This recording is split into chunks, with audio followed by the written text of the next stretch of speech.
If you're a lineman in charge of keeping the lights on, Grainger understands that you go to great lengths, and sometimes heights, to ensure the power is always flowing. Which is why you can count on Grainger for professional-grade products and next-day delivery, so you have everything you need to get the job done. Call 1-800-GRAINGER, click Grainger.com, or just stop by. Grainger, for the ones who get it done. Blog Talk Radio.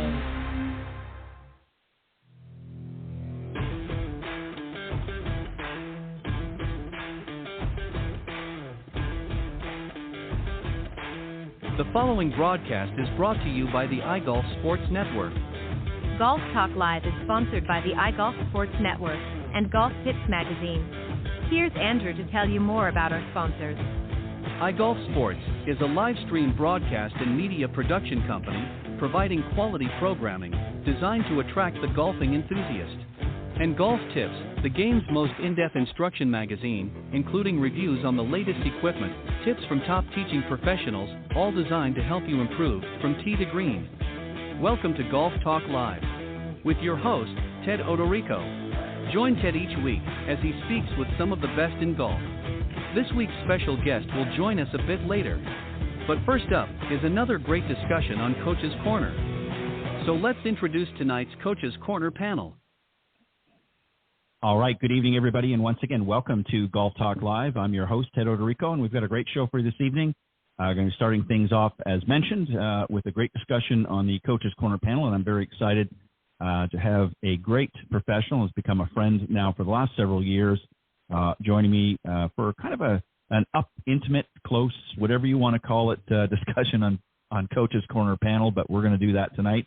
And a little bit later on, I'm going to be joined by a life member of the PGA of America, Ty Anderson. He's going to be joining me a little bit later on the broadcast. I'm excited to have him on the show. He's was previously up here for many, many years running the Ty Anderson Golf Academy at the Highland Oaks Golf Course, which is one of the Robert Trent Jones Golf Trail products here in Dothan, Alabama. And he's now back in Florida. We'll talk to him and see what he's up to now, and plenty of other things as well. But he'll be joining me on the second half of the program, and excited to have him here on the first time. But let me introduce my good friend. Of course, I'm talking about Clint Wright. He's a 30-plus year member of the PGA and one of the partners at TGM Golf.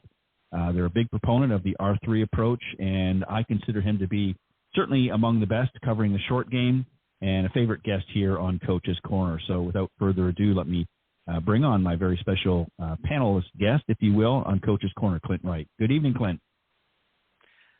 Glad to be here, Ted. It's going to be it should be a nice show, hopefully. Yeah, it should be. Yeah, we don't, as we said, we can go back and forth with the best of them. So we'll have a good show. Oh yeah. So I want to talk about. Okay. I'm going to split the hour up into two segments.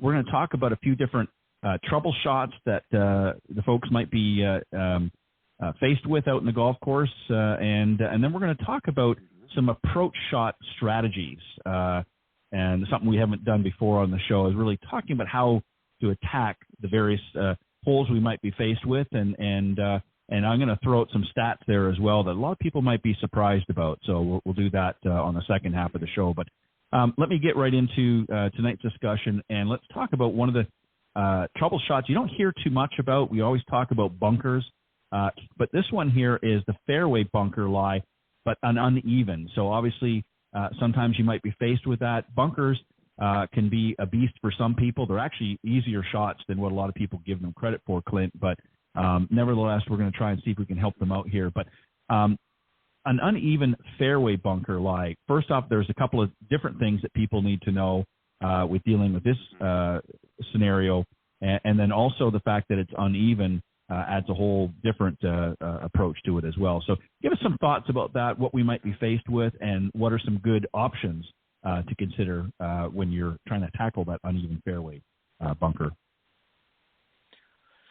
Well, I don't really see a whole lot of difference in how you would play an unlevel bunker play versus what you would play an unlevel lie in the fairway. I mean, the physics of the swing and the shot's pretty much the same.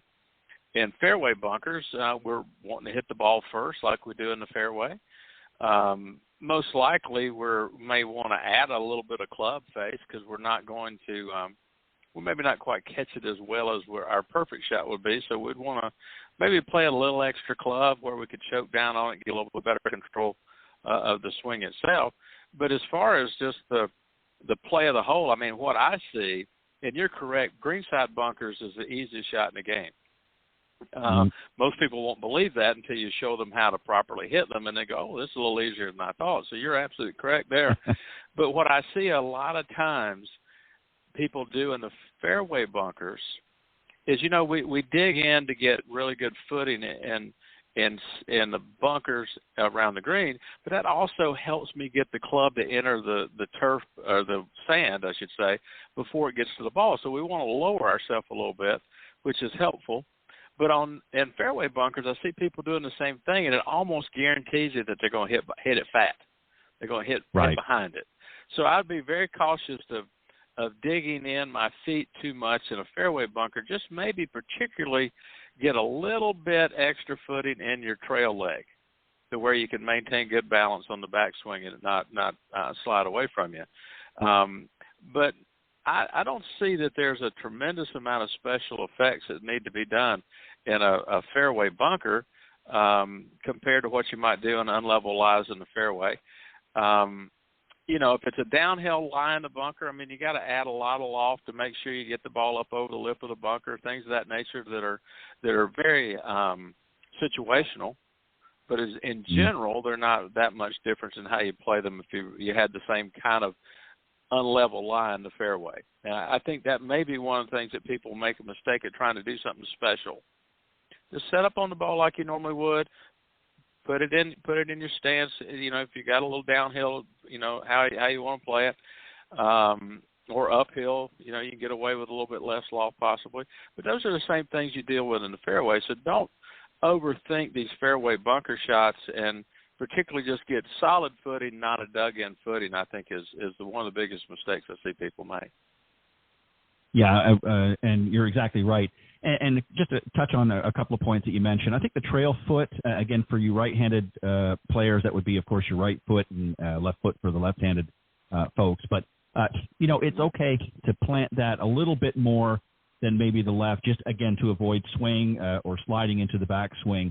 But you're right. You don't need to dig your feet in like you would typically for a greenside bunker, you know, because, you're likely going to put yourself in a situation. And really the only thing you have to guard against there, and it doesn't happen all the time, but there is some courses that do that, and they might have an extra high lip on the front, and you got to make sure you select enough club to get over. And the other thing, too, I think, Clint, to keep in mind is you really know your yardage, too. You have to understand how far you're away from your target. If you're trying to go for the green and you've got a long fairway bunker shot and you've got a high lip, maybe the best approach is not to try to go for the green, because you're going to run the risk if you don't get it up and over and you get enough club to get that far, then you're going to end up falling short, or you're going to end up maybe even staying in the bunker. So it might be, you know, advantageous to really look at what the options are and maybe consider laying up, getting it out of the bunker, advancing it down the fairway, but getting into a better approach situation than trying to go for it and getting into all kinds of trouble. So a lot of things to think about there, but you're exactly right. Play it much as you would an uneven lie on the fairway. Difference being is you're not going to get as crisp a shot as you would if you're hitting it off the turf. But well said. And then this is another one, and again, this is going to be more applicable, I think, in a traditional bunker, greenside bunker. But this is one that stymies a lot of people, and that's if the ball's buried. Maybe give us some options here. What have you found that works the best getting this out? Because, you know, a lot of people get that ball buried in. They don't know how to handle it. They don't know what to do with the club, where to maybe put it in their stance, that sort of thing. What are your thoughts here on a buried bunker lie? Well, yeah, it's a very difficult shot to begin with, depending on, again, the situation. If I've got a high lip on the bunker, I have to play it a little bit different. We can come back to that. But if I've got a low lip, I can play it a little bit different as well. The main thing that we find is, if you're talking about a buried ball versus what we call a fried egg, they're kind of two situations. Right. If you got a fried egg type, you know, where there's a crater, I've always tried to teach people that if you wanted to make a difficult shot, we would have left the sand out of the bunker. You know, there's a hole. And if right. it had just left it to plain old dirt, it would have made it a really hard shot. So if you look at it this way, that somebody put some sand in this bunker to help you get it out. So I've always wanted to try to figure out how I can use the sand to make this ball go out of the bunker. It's very similar to the ballistics of a shotgun shell, you know, that there's got to be some ballistics of the sand, because if I can take the sand that is behind that ball and move it out of the bunker, the ball's going to be in front of it. It's going to be out of the bunker too. Now, so I have to be very aggressive on these fried eggs or buried shots. I want to not utilize the bounce quite as much, so I may actually turn the toe of the club in a little bit to help it dig. I want to be able to get that club digging, not bouncing, okay? So therefore, I can take that sand and move it out of the bunker by digging it out and pushing the ball out in front of it.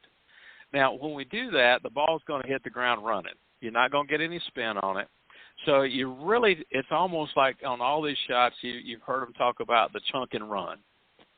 We really want to chunk and run it.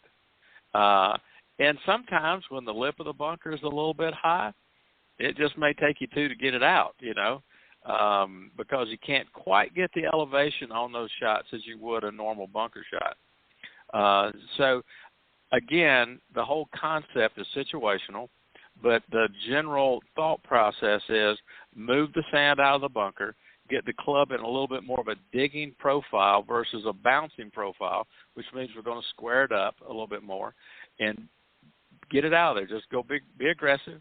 It's going to hit the ground running. You got a tough break. Don't let it multiply. Get it out of there.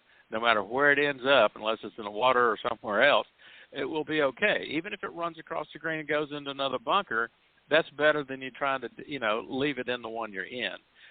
Because most of the time it's going to hang up in the fringe or on the green, and you can maybe make a long putt or two putt and just ride it off to a bad break, you know. But, again, let the sand be your friend. Let the club have a little bit more of a digging profile and be aggressive. And use the sand to get that ball out of the bunker. Yeah, I think that's, okay. You know, that's so, you know, what a great answer, because, again, I think a lot of people complicate the process. They see that sand and right away they think, gosh, you know, what do I got to do here? And really just understanding the proper techniques of how to do things and realizing that the shots are easier than what people make them out to be. If you look at, you know, if you listen to a lot of the top pros over the years, I've heard many of them say that I would rather, if I was hitting my approach shot and I wasn't going to hit the green, I'd be okay if I got in the bunker. Now, obviously, they don't want a deeply buried lie, or they don't want to have a complicated shot, but they're okay hitting it because they know that they can get it out. They know they can get it out, and depending on the lay of the land, they can, you know, get a little backspin. If it's plugged in, like you said, then that's a different. But again, they'd rather have that than have it go into the water or get into some other out of bounds or what have you. So bunker shots are not really as tough as people make them out to be. It's just most people don't understand what they need to do to hit them. One last question on bunkers, and this is one too that, you know, that I get a lot, and you've probably heard over the years as well, and that is the difference between wet sand and dry sand. For the most part, you know, it's pretty dry, but every once in a while, you know, that greenskeeper's got the water going on, and the bunker gets a little bit packed. And, you know, it's a little bit wet. Is there anything different we need to know here? Well, yeah, again, I know we keep coming back to this all kind of situational a little bit. But just to before we get into this, one caveat to what you just said, you know what most people have fear of bunkers is they never practice them. They never learn the techniques. Because many times golf courses don't have practice bunkers. Some do, some don't. But I've always encouraged people to do this. Hey, go out late in the evening one time, get the rake, don't leave the bunkers all messed up, and go out and play 2 or 3 holes, and every green hits some bunkers. You just learn, and I hate to say this, but you might be able to learn a little something by talking to your, you know, watching a YouTube video or something. But most importantly, talk to your local pro. They'd be more than happy to help you learn a technique to get it out and practice it some. We don't do those things. But as far as wet sand and dry sand, it's obvious as if I've got a dry sand, the club is going to glide through it much easier. So I'm going to probably, again, use more of a bounce profile to get the club to slide through it, should give me a little more spin. Ball's going to be a little bit more elevated. Now, with the wet sand, I'm not going to get that gliding through. If I use the same bounce profile, it's going to bounce off that wet sand, and it's going to just blade the ball. I mean, that's what's going to happen. So with wet sands, you don't need quite as much of a bounce profile in the setup, and you're probably going to have to try to hit a lot closer to the ball than what you would with soft sand. All right. Now, what I personally try to do is when I have a wet sand is I try to set the angle a little steeper to where the club is coming more down through the ground than it is, down and into the ground versus level and through it. Okay? So if I get a little bit more of a vertical downward motion or angle of attack, if you want to say, it should be more vertical with a wet sand. So I'm going to pick the club up a little bit more. Therefore, the club is going more down into the sand and popping the ball up versus going through it and bouncing off of it. Okay? So big difference, a little bit different. We used to talk about having a V-shaped swing and a U-shaped swing. Okay? U-shaped, or U-shaped can be more for dry sand, the V-shaped more for wet sand. So if you can visualize that, then you get a little bit better idea how to manage those situations. Yeah, and that's a great analogy, a great visual to have, because you're exactly right. Again, it all comes down to technique and understanding your situation. And I think the best way to be able to handle this is to get out and practice it. You're right. I go up to the range, and probably out of 100 people I'll see out in the range at any given time, maybe 3 will go in the bunkers. And right. Even some of the junior golfers that I know are playing in tournaments and things, I don't even see them in the bunkers. I'll see them hitting golf shots. I'll see them on the putting green hitting some putts, which is great, but very rarely do I ever see them go into the bunkers. And, maybe they don't think they're going to get into too many bunkers. Yeah. I don't. Right. Go ahead. There you go. They hit it better, you're not going to be in a bunker. But when they get in one, you can count on it. It's at least a one-shot penalty. Right. They don't know how to get out. Right. Exactly. So, most of the courses, not all of them, but most of the practice areas have somewhere have a practice bunker that you can use. And what I used to do, because a lot of people are a little bit skittish about that. They've bladed the ball a few times out of the bunker. They're a little bit nervous. They don't like to have a lot of people around. So what I used to do when I was a youngster is I would go to the course a little bit later in the day, late afternoon before it's, before the sun's going down, maybe give myself, 30 minutes or something when the course isn't as busy. People have gone, it's after dinner. Like in the summer months, you've got the sun until 9 o'clock at night. Go up there about 6:30, 7 o'clock. People are home for dinner. You've had something to eat, and get out there and work on some of these things when the courses are not quite as busy. If you're worried about those types of things, but that's what I always used to do, and I found it helped me. So here's one too. We always talk about deep rough, hitting the ball into the rough, but this one is one that again kind of stymies a lot of people. They're trying to go for the green. They hit it into the rough, and it's just off of the green. So now they've got to maybe chip the ball. So if you've got to chip the ball and you've got some deep rough, what do we got to do here? Well, there's a number of different concepts I think that people have. And again, you have to judge how the ball is laying.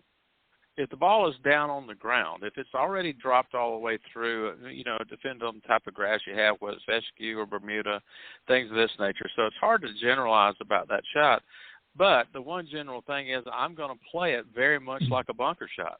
I'm going to use the bounce. I'm going to get that club in a really bounced profile. If the ball is setting up in the grass, I probably won't use this high lofted club, because the elevation off the ground is going to mean I'm most likely going to catch that ball very high on whatever club face I use. The mistake I see a lot of people when we're out playing is they're over in this little, we have Bermuda rough here, as you do as well. And so the ball's sitting up, and they'll take their 60-degree out there, catch it high on the club face, which means they probably got 75 degrees effective loss. The ball shoots straight up there and goes about 10 feet. And they wonder, well, I swung at it, but it didn't go anywhere. Well, there you go. So what I might try with that shot is taking my pitching wedge maybe, or gap wedge, go to a bounce profile, open the face up a little bit, and utilize that club that if I do catch it high on the club face means I may have a 55-degree versus a 75-degree. So I get the ball flight I'm looking for. The other thing that you have to look for is the ball's not going to have any spin out of any of those lies. If the ball's sitting down, you got to go in and dig it out, use that 60-degree wedge, lay it open profile, and go ahead and put it on the green somewhere. Okay? Be aggressive. I see so many people that get in those shots and they decel and just go because they're afraid of it. They're afraid of where it may go. But go ahead and make an aggressive swing. Put it on the back side of the green if that's all you can do, but get it over the front edge of the green. Give it a chance to get on the green. But if they will utilize the idea of, okay, where am I going to catch this ball on the club face? Am I going to catch it on the bottom, or this ball sitting up really high, I'm going to catch it high on the club face? Then that's going to dictate maybe which club I want to use. But no matter which club I use, I'm going to set it up in a little bit of a bounce profile, which means that the toe of the club's going to be a little bit open. That'll help me pop the ball up out of the grass, but it's not going to give me such an effective high degree of loft that I can't get the ball to move forward. I need it to go up and forward, not just up. Okay, and so those are tough shots. I mean, you just have to that's a place where you don't want to let a bad break or maybe one bad shot multiply into a couple more. Put the ball around the green or on the green if you can, but utilizing different clubs to do it than you may think, again, based on where the ball's sitting in the grass, high or low, and give your putter a chance to bail you out. Now, it's got to, like we have a saying, one of the guys I play with all the time, he says, well, it's got to stop somewhere, So why not let your putter stop in the bottom of the hole? Give yourself a chance. Yeah, I like that. That's a good scenario to have. You got to stop somewhere. I think it also, Clint, boils down to, and we've talked about this before, is, when you're assessing your game overall, you need to have an understanding, and I always say sort of break your game into thirds. And what I mean by that is if you're low, I'm going to start the low rather. If the first third is a high risk situation that you're have a very low percentage of success of pulling that shot off, then don't do it. Look at an alternative. If the second third is sort of a medium range of percentage, so it's maybe 50% of the time you can pull that shot off. Depending on where you are and the circumstances, you might want to risk it, again, depending on the level of the shot. If it's if it's a low risk in the top percentage, so say a 70, 80% chance likelihood that you're going to be able to execute that shot, then you can do it. So you need to kind of understand where you fit in in those thirds. So if it's a high percentage in that first third, don't do it. If it's a low percentage, low percentage meaning that you're not a low percentage of you recovering or executing that shot, then don't do it. If it's a high percentage of you recovering or getting that shot executed properly, then go for it. Step on the gas, as it were. And if it's somewhere in between, in the middle range, then it takes a little bit more thought. And that's how I like to look at this, at the game, is understanding where you fit in with things. So some areas you might have a very low percentage, and that's a no-go. Other types of shots, you may have a very high percentage of success. So it's okay, let's go for that. And others, it may be, again, in between. So you have to really understand your game very well, and the only way you can do that is to get out and practice these different situations that you're going to be with so that you have, as you put it with putting, a benchmark. That's right. Yeah, you use a 30-30-30. I use 80-20. Mm-hmm. If there's an 80% chance of me pulling it off, I give it a go. If it's 20%, I don't. Sure. You know? Yeah. So, yeah, you can do whatever percentage works. Yeah. But it's the same principle. It's just the idea is you have to understand what's the likelihood of you being successful in pulling those shots off. And if it's a very low percentage, like 20 in your case, then you don't want to do that. And then you find an alternative. You play it a little safer, and then you need to go from there. All right, this last one we're going to talk about, and then we're going to shift gears and talk about some shot strategies for approaches. Sure. And I'm going to double this up here. A lot of times we find ourselves maybe over to the left or right side of the fairway. We've got some trees blocking the way.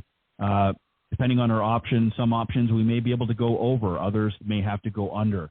Talk about strategy here. If you've got a situation, you can do both of them, but if you've got a situation where you've got to go over, what do we need to do here? If you've got a situation where we need to go under, or maybe you're actually in the trees and you've got an opening, you might have to go under a branch or what have you. What's the technique? What do we need to do in order to, again, depending on our percentage of success, what steps do we need to do for both of those types of shots? Yeah, I'm glad you threw that percentage thing in there because that was going to be the first thing I go to. Now, first thing you got to do is decide whether you can pull it off one way or the other, because what you don't want to do is let one bad shot multiply into 2 or 3 more. I've always looked at the fact in that particular case is where do I want to hit my next shot from if I can't get it on the green? So that's one thing I'm looking for. So if I've got a shot where I need to get it down and under, again, I want to use the club that's going to guarantee me that it's going to be low enough. What I see a lot of people try to do is if they really need to hit a low runner, they take their 6-iron out or 5-iron out and try to move it back in their stance and hit a low 6-iron. Well, sometimes that works and sometimes it doesn't.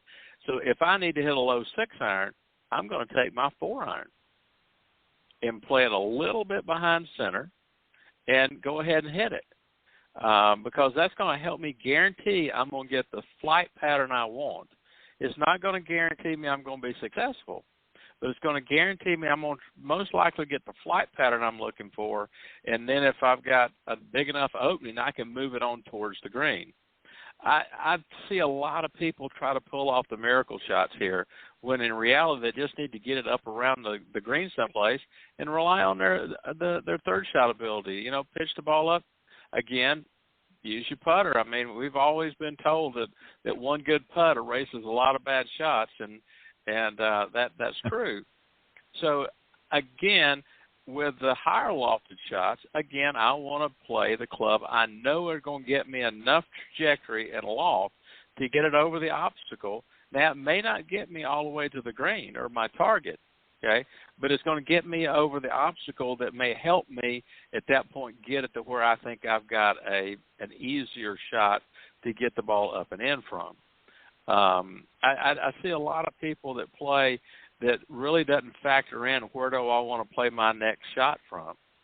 Get it to that location. Play the shots you can get to where maybe you're really good from 40 yards and you don't have a chance to get it on the green, then why would you want to hit it into 20 yards? Let's lay it back to 40 where you got your best shot working for you, So, again, if you just look at trajectories, the basic thing is you want to move the ball back in your stance, choke down on the club, try to get a low trajectory, use the club that's going to guarantee it, but then play the ball back a little bit. We all know, if you need to hit a little bit of cut, then you're going to have more of like a bounce profile. The toe of the club's going to be flared out a little bit. If you need to hook the ball, we're going to give it a little bit more of that dig look. We want the club turned over where the toe is a little closer to the ball line than the heel. If you're going up, you just got to utilize enough loft to get the ball over the trajectory. Don't count on it. I hear a lot of people say, well, move the ball up in your stance a little bit.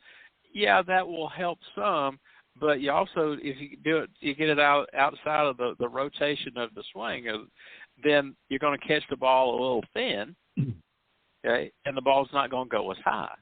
So I've always tried to utilize the club loft on lofting shots versus moving the ball around in my stance. Play your normal shot, use the club that's going to give you the trajectory, and play from there. If you got to go down, you got some games you could play a little bit there by moving the ball back and working the club face a little bit. Well said, and what a great way to end that segment, talking about some of the different trouble shots you might be faced with out in the golf course. Now we're going to shift gears a little bit. We're going to talk about some approach shot strategies, some things. And before we get into that, I'm going to talk about really some things that people need to understand. So, it's important to understand what the goal is for your specific handicap. So as an example, if you're a 20 handicap and you're playing with somebody in your group that's a 5 handicap, you shouldn't expect that you're going to hit as many greens as that individual is because they're a more accomplished player. Doesn't mean it can't happen, but it's not, the likelihood is not as high. And again, it goes to that percentage. And I just want to read out, this is based on some studies. This is sort of a general average. It may fluctuate here and there a little bit, but it's pretty accurate. So as an example, I won't read them all, but as an example, a 30 handicap player is likely, based on some of the studies and the percentages, is likely only going to hit about 6% of the greens that they go for. 25 to 30 handicap might hit 10%. 20 to 25 might hit 12. 10 to 15 is going to get 27, so we're getting a little bit better. 5 to 10 handicap is going to get 36% of the greens. And a scratch or better, which is, you're talking about your pros now, they're looking at about 64% of the greens. So what's interesting about this is most golfers sort of fall in between that 10 and 25 handicap. So based on the statistics, then you should expect to hit between 3 to 5 greens per round. So if you're hitting that now, as an example, or even maybe a little bit more, but thinking you should be hitting 10 to 12, well, think again, right? I mean, even the best players in the world are only hitting, a little bit above 60% of the greens in regulation. The average PGA Tour player might hit 12 to 13 greens per round. So we got to keep that in mind. So the first one I want to dive into, and the reason why I wanted to read that out is just to put some perspective in our conversation. Mm-hmm. So our approach strategy is going to be different for the type of shot. So as an example, if we're hitting a longer range shot, Clint, we want to think about the type of how we want to play it for each hole. So it's important to know how far you hit each club.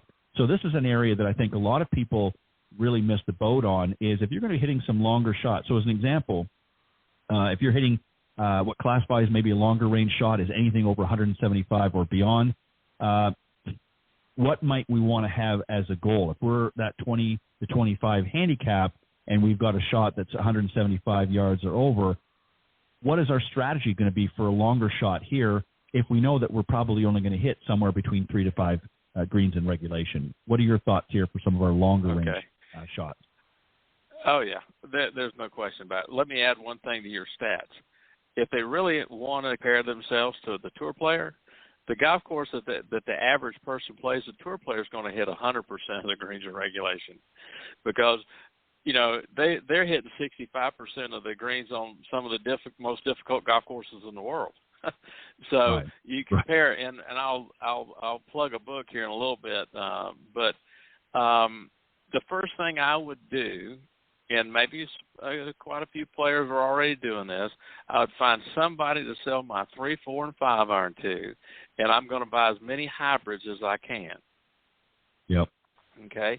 I'm going to replace that 3 and 4 and 5 iron with whatever company's hybrids you want to get that will match those distances, because I'll promise you, I don't have a 3 iron in my bag anymore. I got a 4 hybrid, and I love it because I can hit it about the same distance. I hit it higher. It's just easier to hit. So first thing I would suggest if I was working with a person is, let's look at your equipment and see if you're giving yourself the best chance you got with your equipment. And then we're going to have to look at the fact that I have preached it for years, is that if you really want to shoot 90 or better, all you have to do is get your third shot on every green and 2-putt, you shoot 90. Okay? Yep. It's that simple.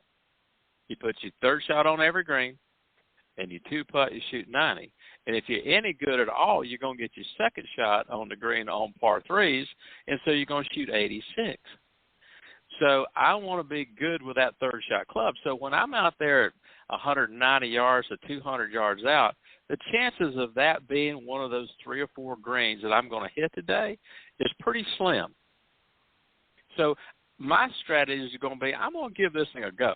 I'm not trying to just back off and play very conservative. I'm going to give it a go, but I want to have an idea of where I want to miss this thing to if I can. You know, the other thing that people don't realize, I see very few hazards, particularly sand bunkers, behind the green. Most of it's all in the front. Okay? So if I can't carry those bunkers, I'm going to hit something to lay up short of them. I'm not going to hit them in to a shot that we've already discussed tonight that people are afraid of, right? So I'm not going to play it into that bunker. Okay? I'm going to lay it short of it, pitch on. I got a much better chance of pitching the ball closer, apparently, than I do hitting it out of the bunkers close. So then I'm going to play this shot. My chances of getting it over those bunkers, if I really hit my best 4 hybrid, it's just going to barely get over it. My 3 hybrid won't get up high enough. So why don't I just take my 6-iron here, lay it up short of those bunkers, and take my gap wedge or sand wedge, whatever you like to use, and put the ball up around the green. What most people miss, and I've just gotten into this book here recently, and I would encourage you, if you haven't, to look at it. It's called Every Shot Counts. It's basically a book that explains shots gained and what proximity to the hole, no matter what shot you're hitting, has a major bearing, and we know this. So if I know that if I'm in a bunker, my proximity to the hole may be 20 feet, but if I'm out here in the grass and my proximity may be 10 feet, then that's the shot I want to hit that's going to get me closer to the hole to give my putter a better chance.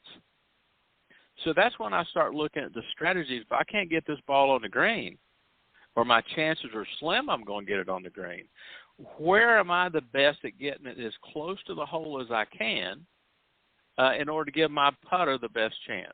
Because we all know the closer the ball, you know, that old thing about how you want to make more birdies, we'll just hit it closer to the hole. You know, so if I can chip the ball closer to the hole than I could out of a bunker, all right, then I want to make sure that I'm chipping it, not hitting it out of a bunker. So my strategy on that second shot from 200-something yards out is, where is my best third shot at? That's where I want to be. You know, now if you get it inside of that, if you're in, let's say, 150 yards, then I'm going to play my yardage. I'm going to put it on the green. But from those long distances, I see a lot of people try shots that really are not going to be successful. They end up in a bad spot, and their potential par or bogey turns into a double or a triple. Not because they, you know, can't chip or putt the ball, but they end up in a spot where it's just a very difficult pitch shot, and they're not going to pull that off. So now we got another problem. We can't get it on the green from this hard spot, when if they would have just been a little conservative and got it over into the easier pitch shot, then they got a much better chance of making par or at no worst a bogey. Okay. Yeah, and you raised some really good points. And just to add to this, you know, if you're somebody that, and again, it goes to what we talked about, the percentages of you know, the likelihood you're going to pull this shot off. And I agree wholeheartedly. You know, get rid of some of those longer irons, stuff some hybrids, or even some other fairway woods. You know, 5, 6, 7. You know, there's a lot of other options out there as well. But hybrids, obviously, I think are the way to go as well. But if you're in a situation where you've got a fairly open and receptive green and you want to try to go for it, where you don't have a lot of bunkers right up front and there's not really a lot of hazards around, that's okay. But I would still suggest you aim for the widest part of the green. In other words, if the pin's cut on the left, don't aim at the pin, aim for the fat part of the green. So that way, if you do make a mistake, you've got some room for error either way. And again, depending on where you play. But I agree, if your percentage is very low that you're going to get on the green or close enough to the green without getting into some form of trouble, then lay up to that spot where your third shot is going to give you a better opportunity. The next one down, obviously, is mid-range shots. So now we're talking maybe somewhere between 150 and 170 yards. Again, I would say, if you're going to go for it, stick to the middle part of the green. If you're a little bit better player and you want to, go for it, that's fine. But here's an example, and I just want to throw this out there, and I'm going to let you touch on it as well. So as an example, if you're, say, 165 yards and you've got a back pin and a tough bunker, let's say, and you miss it long, it's almost guaranteed a bogey or worse. So what I would say is if it's 165 yards, maybe play it 160, whatever club. Again, you need to know the yardages, and maybe hit 160 yards, so that way you've got a little bit room for error, so you're not over clubbing it. And even if you come up a little bit short on the green, you've still got a putt, or even short of the green, you've still got an option either to putt it up or chip it, but you're out of trouble. So again, what are your thoughts here? Mid-range, what are your situation that you would tackle here? How's this differ from the longer range? Well, Ted, to be honest with you, I'm just going to agree with everything you just said. I mean, that's pretty straightforward, to be honest with you. As you always say, well said. And, you're absolutely correct. Oh, you're welcome. I mean, you're absolutely correct. I mean, that's the way to play those shots. And to be honest with you, I think it's the benefit that everybody, until they may be inside of a full wedge, when they're hitting that maybe 90 yards to 100-yard shot, I'm going to aim at the middle of the green most all the time. I just don't want to be short-sighted. I want to hit the middle of the green. Gives me the most room for margin of error. Okay? You're absolutely correct. I'm going to play whatever my club will get me to the middle of the green. Okay? That's the distance I want to play. Because if I can get it to the middle of the green, and unless they're just enormously sized greens, I'm going to have a pretty good putt at it. 20, 25-footer all day long, I'll take that. I'll get a few a little closer and a few maybe not quite as close, but I'll have a chance with that. Now, obviously, if you're a more accomplished player, we can talk a different story. If you're in that scratch to 5 handicapper, then I'm going to go with Harvey Pinnock. Let's take dead aim. Right. But for that 10 to 20 handicapper, let's get it to the middle of the green. Give yourself a chance. It gives you more room for error, right or left. As long as you kind of got the distance right, you're going to be okay. And then go out there and make a bunch of pars. Your handicap's going to go from 20 down to 10. And really a lot of people have the capacity to do that if they just played a little smarter. They don't have to really hit it any better. They just have to play a little smarter and utilize what they have. Take what you got and make it work. And what we're talking about here is that very fact. Take what you got and make it work to get the lowest score you can. And that's kind of where my third shot program came from was, hey, get your third shot on the green. If that's all you can do, 2-putt, and you're a bogey shooter. So you're what you said is well said, and we can go on from there. Yeah, again, it goes back really to what was said in the beginning, and that is really, whether you do it 80-20 or in thirds, it's really up to you, whatever works best for you as a player. But you need to understand your abilities, and you also need to understand how far you're hitting each club, and on a consistent basis, not just one goes 175 this time and the next one goes 155, and then maybe it's 165. And maybe that's your 6-iron and you're all over the place. That's not really an accurate measurement. You need to have some consistency, obviously, but you need to understand what distance you're hitting each of your clubs. So that way you can make an informed decision. And once you do that and you're able to do it with confidence, then a lot of these shots we're talking about tonight become a lot easier. And you're going to find that you're going to make a more informed decision. And that's not to say you're not going to make a mistake here and there, but you're going to make a lot fewer mistakes if you have a better mindset going in and have a somewhat of a game plan going in as well. Knowing what your abilities are and being confident with that makes a whole world of difference when you step on that tee. The last one that we're going to touch on is, of course, obviously, is the short range shots. And this is really anything under 125 yards. That may be your go zone. and might even be, for some of you out there, might be a green light to the flag. So, but I want to add one little thing in here, and I'm going to get you to speak on. You talked about, maybe throwing some hybrids in there, and I agree with that. But if you think about this statistic, 60% of certainly, again, give or take a percentage of all shots happen from within 100 yards in. So keeping that in mind, do you want to add another hybrid, maybe a long iron or another wedge? So some players typically might carry 3 wedges. 4 wedges might be more suitable as opposed to throwing in a longer club. So those are some things to talk about.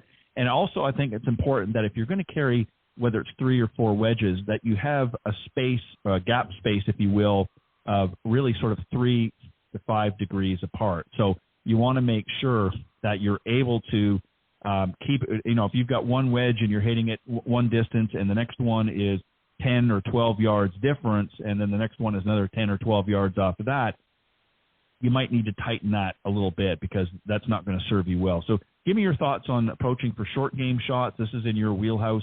And what do you think about wedges, maybe having an extra wedge in the bag, and how do we keep that gap down tight so we can make it effective? Okay. You're absolutely correct. And a lot of the decisions you're going to make will bear fruit when you determine what kind of course you're playing on. Okay, so different courses would require different kind of club selection. But if you're playing your home course majority of the time, it probably wouldn't take a whole lot of just a little bit of investigation, a little practice, and a little trying to determine whether you would be better off with a different wedge or the hybrid. I carry 2 hybrids, kind of a 5-wood kind of play, and then a short one, and I carry 3 wedges. Okay, at the course I play. And, it could very well be that a 4th wedge would benefit, but not where I play. The 3 wedges work fine. But here's one thing you talk about, the gapping. Just for my case, I can give you an example. All right, I play a 52 to 50 degree wedge, a 54 wedge, and a 60 wedge. Now, my 60 degree wedge is something I use primarily out of the bunkers. My real workhorse wedge is my 54, 55 wedge. Now, that just comes from historically when I was learning how to play, the only thing you had was a sand wedge about 55 yards or 55 degrees. So that's what I learned to play with. It's what I have the most confidence in. And, I can play games with that and lay it open a little bit, move it forward, move it back, as we learned over the years. But one of the things that people overlook is that I have 3 wedges, but I have 9 to 12 different shots with those 3 wedges based on where I grip the club. Okay? And so, therefore, what I find that a lot of people should consider if they're going to add the 4th wedge is add possibly a wedge that's got a little shorter shaft in it than all their others, depending on because I'll be honest with you, my long wedge is a little longer than my 54 because that's a club I need to hit a little extra distance with. It's a gap in my game that I need to have a little bit more shaft in that club to get it to go the distance I want it to. I can always choke down on it, but I add a little bit of length to that shot to give me a little more leverage to get that club to go 100 to 105 yards. Okay, I want the loft.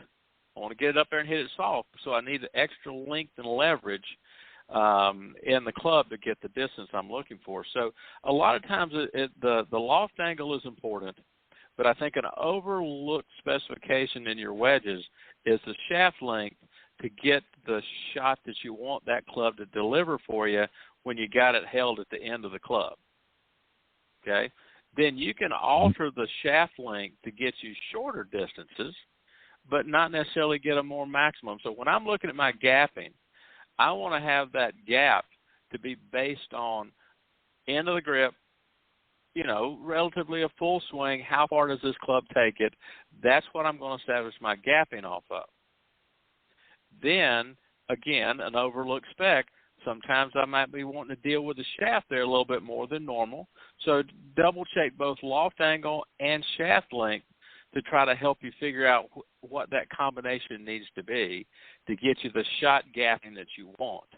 Shot gapping could be, my shot gapping starts at 115 and goes down to 60. Okay? Now, that's about what the shots that we're talking about. Inside of 60, we're talking more pitch shots or chip shots. That's more of a different technique. But when we're talking full swings, my full swing gapping is from 60 yards to 115. Now, those gappings are going to be different for everybody. And so it takes a little bit of work, a little bit of using your rangefinder, and trying to figure out just how far those full swing wedges that I have, whether there's 3 or 4 of them, based on loft angles and shaft length, how those things are gapping. Then once I have that data established, that I have a 10-yard or 12-yard gap between my pitching wedge and my next wedge down, then I may need to add a little bit of length in that second wedge, as far as shaft length, to get me to bring that gapping down to maybe 5 to 8 yards. Right. You follow me? Yep. Okay. So there's a little bit of work you got to do here, but I think one of the things that people have highly underrated is shaft length when you get down to the gapping of the full swings. Once you got them gapped properly on full swings, then the choke down or the little less leverage in those clubs should take care of itself. Okay? Well said, my friend. It's, again, it goes down to really understanding your game and understanding how each club can benefit you under different circumstances. Again, I remember Tom Kite famously in a video years ago, one of the videos that he did where he talked about the 4 wedges and how he would grip down, basically had the same swing, but got different yardages and was able to utilize those 4 wedges very effectively. And, so you have to be willing to experiment. And, this is a great way. I mean, obviously you want to get together with your golf professional and work on some of the specific fundamentals and so forth. But, when you're not getting together with him or her, then you need to get out there on your own and experiment, test things out. If you've got, nowadays everybody's pretty much, I shouldn't say everybody, but a lot of people have rangefinders and are able to get the distance. And so jot that information down. There's a lot of great apps out there as well that can assist you with that. So, there's really no excuse. With the technology that's available out there, there's really no excuse in getting those numbers together. And keeping stats, when you're out playing on the golf course, how many putts you're making, all that, and look at that information, especially for some of you up in the Northeast, that maybe it's an off season, coming up in a few months and you're not getting out to the golf course. Maybe you don't have the ability to come down here to Florida or some of the other southern states to play as much as you'd like.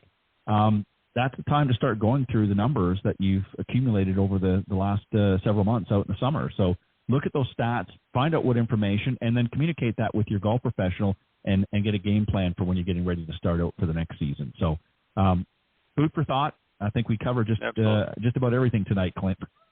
What do you think? Yeah, I think we did. I think we did just fine, to be honest with you, Ted. I would hope that people would take everything we said tonight and go out to the golf course tomorrow and start working on it, because what we discussed tonight is so basically fundamental to becoming a better player. Not necessarily becoming a better hitter, but definitely fundamental to becoming a better player. And, the best players of our game can always scratch out a round, even when they may not have their best striking. I mean, I think that Jordan Spieth, I can't remember what event it was, just here recently, hit 9 greens in regulation and shot 2 under par.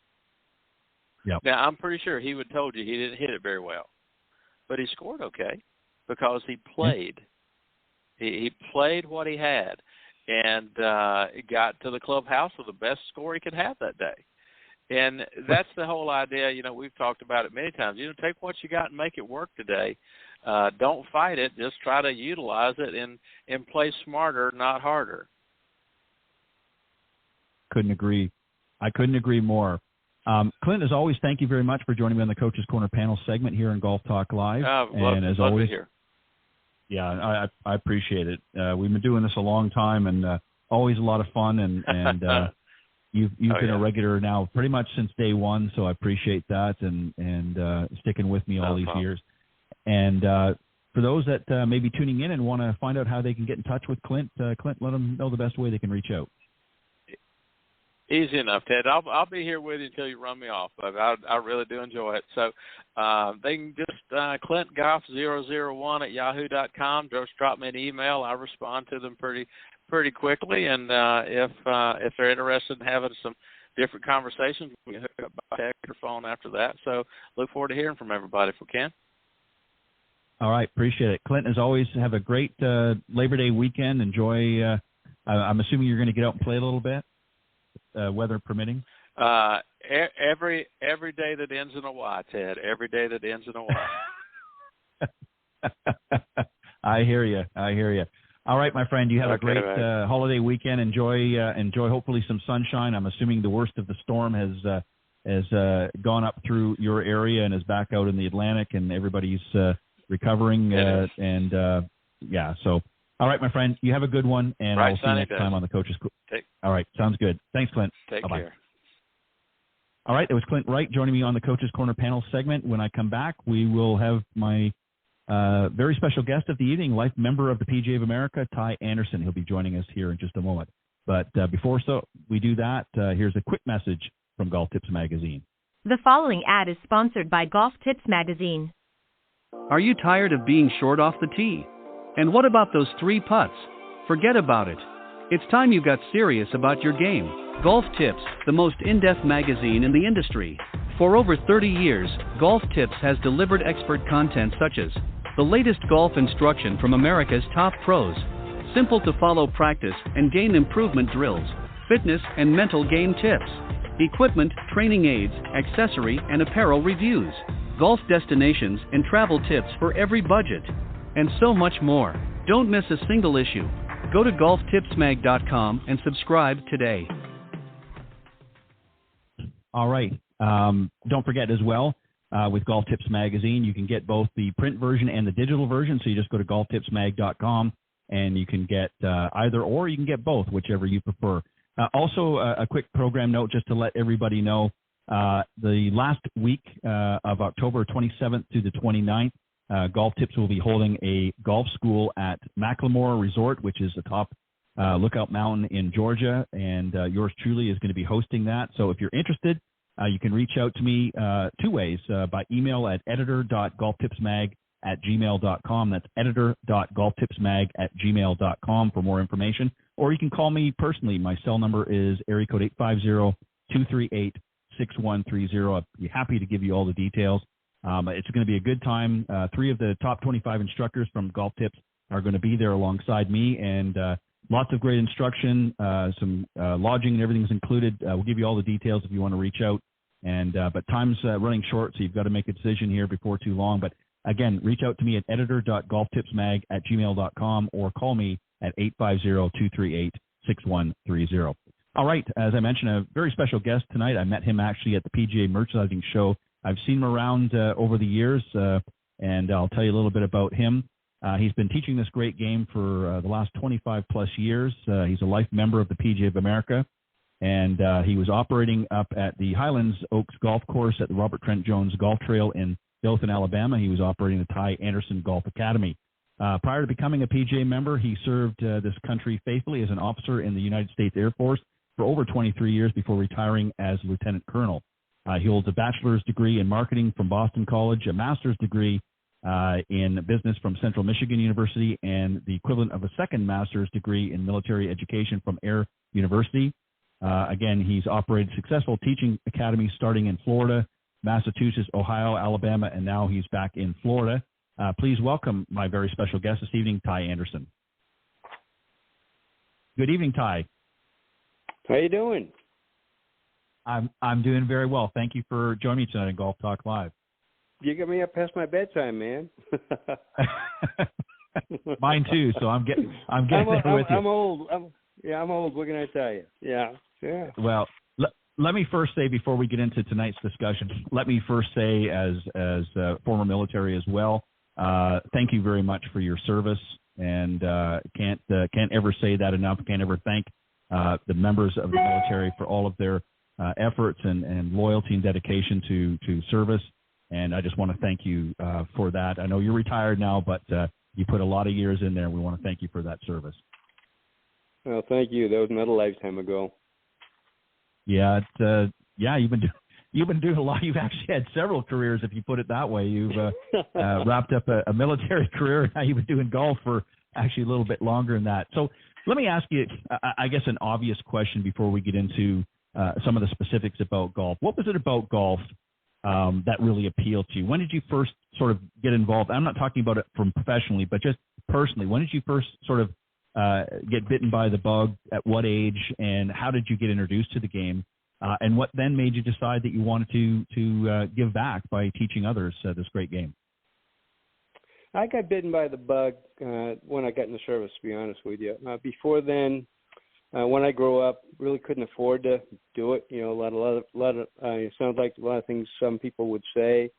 But I actually really wanted to be a hockey player, to be honest with you. I ended up playing semi-professional for about a year, and that's what I was hoping to do. And then I got drafted, but it wasn't by the NHL. It was my Uncle Sam. And that draft notice was kind of scary back in those days, believe me. Mm-hmm. But in the service, once again, I was military bases in the Air Force, and what do they say about the Air Force? Join the country club. Well, it's not too far off, believe it or not. So I was always competitive. I was always wanted to challenge myself with things to do it. And guess what? What better game to challenge yourself with than golf? You know, and my whole thing, all my life, I've always said that, hey, it's me against the golf course. It's me against the golf course. Yep. I just want to go out there and do what I can do. So, but that's what got me started. My father he played pro hockey for 15 years ago. He was on the Olympic team back in '32. Had 3 uncles that were golf professionals, but didn't know that at the time growing up. They never told you anything. So right. I guess it was kind of meant to be. Let's put it that way. Well, so, it sounds like. Go ahead. No, go ahead. I was just going to say very similar, upbringing to a lot of, folks that sort of got introduced it early. Maybe didn't always have the opportunity to play at the country club or whatever, but still got bitten by the bug anyways. And then you sort of got to a point after your career in the military. Then obviously you got involved in golf a little bit more seriously and began teaching. So what prompted that? Well, actually, I could move the ball along pretty good. When I was in the service, won a few tournaments in the service, that kind of thing. Played a very low handicap, but what I'm saying to you is, again, I challenged myself with what I wanted to do. And when it came time finally to get out of the service, I said, let's try something different. I was actually at Langley Air Force Base, and I was in the golf shop there, and the guys were talking about a PGA golf program. I said, what's that? And they said, well, here's the requirements that you have to do to get in the PGA and become a PGA professional. I took the one sheet of paper, I read it, talked about going to these business schools, finding a pro to get you on his staff, that kind of a thing. But then what caught my eye is that back then I thought to be a professional, you had to be a scratch golfer. You had to, just go out there and play.